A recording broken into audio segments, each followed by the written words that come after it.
Hello developers. So ఈ class లో మనం ఒక కొత్త టాపిక్ డిస్కస్ చేస్తున్నాం and topic name is union. So union మనం ఎప్పుడు యూజ్ చేయాలి అండ్ యూనియన్ అంటే ఏంటి? సో యూనియన్ అంటే మనం ఎప్పుడైనా ఒక వేరియబుల్ డిక్లేర్ చేస్తున్నాం. డిక్లేర్ చేసేటప్పుడే మనం ఏం చేస్తున్నాం అంటే దాంట్లో ఒక ఫిక్స్డ్ టైప్ డిక్లేర్ చేసేస్తున్నాం.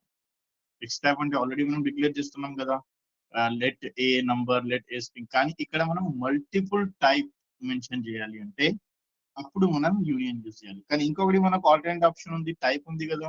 ఓకే, మనం మనం ఓన్ టైప్ కూడా మనం క్రియేట్ చేయొచ్చు కదా. Okay, using the type alias, right.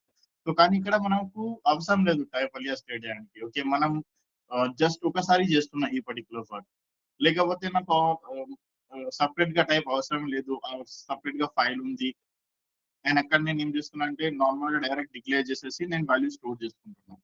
So ఆ టైంలో మనం ఏం యూజ్ చేయాలి అంటే యూనియన్ యూజ్ చేసుకోవాలి. ఓకే, సింపుల్ కాన్సెప్ట్ ఉంది. ఇక్కడ మనం డెఫినేషన్ కూడా చూడొచ్చు.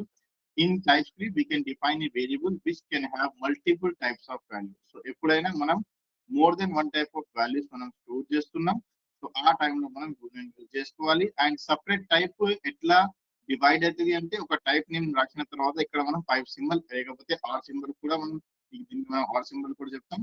సో ఆర్ సింబల్ మీరు యూజ్ చేయొచ్చు. Okay, let's take an example. మనం ఒక ఫైల్ క్రియేట్ చేసినాం.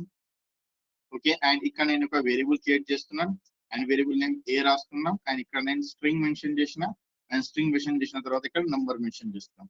అండ్ ఏ ఈక్వల్స్ సింపుల్ గా హై స్టోర్ చేస్తున్నాం, పర్ఫెక్ట్ గా స్టోర్ అవుతుంది. ఏ ఈక్వల్స్ నేను ఇక్కడ ఏదైనా నంబర్ స్టోర్ చేస్తున్నా, పర్ఫెక్ట్ గా స్టోర్ అవుతుంది. అండ్ ఏ ఈక్వల్స్ నేను బులియన్ వాల్యూ స్టోర్ చేస్తున్నా, ఇక్కడ మనకు ఎర్రర్ వస్తుంది. సో ఈ ఎర్రర్ ఎందుకు వస్తుంది మనకు అంటే మనం ఏం మెన్షన్ చేసినాం ఇక్కడ స్ట్రింగ్ అండ్ నంబరే మెన్షన్ చేస్తున్నాం. సో ఎప్పుడైనా మనకు ఒక fix type of values declare చేసుకోవాలంటే ఈ వేరియబుల్ లో ఈ టైప్ ఆఫ్ వాల్యూస్ మనకు రావాలంటే ఆ టైంలో మనం ఏం చేయాలి అంటే యూనియన్ మనం కాన్సెప్ట్ యూజ్ చేసుకోవాలి. Okay, so clear. ఏదైనా డౌట్ ఉంటే క్వశ్చన్స్ ఉంటే కమెంట్ చేయండి.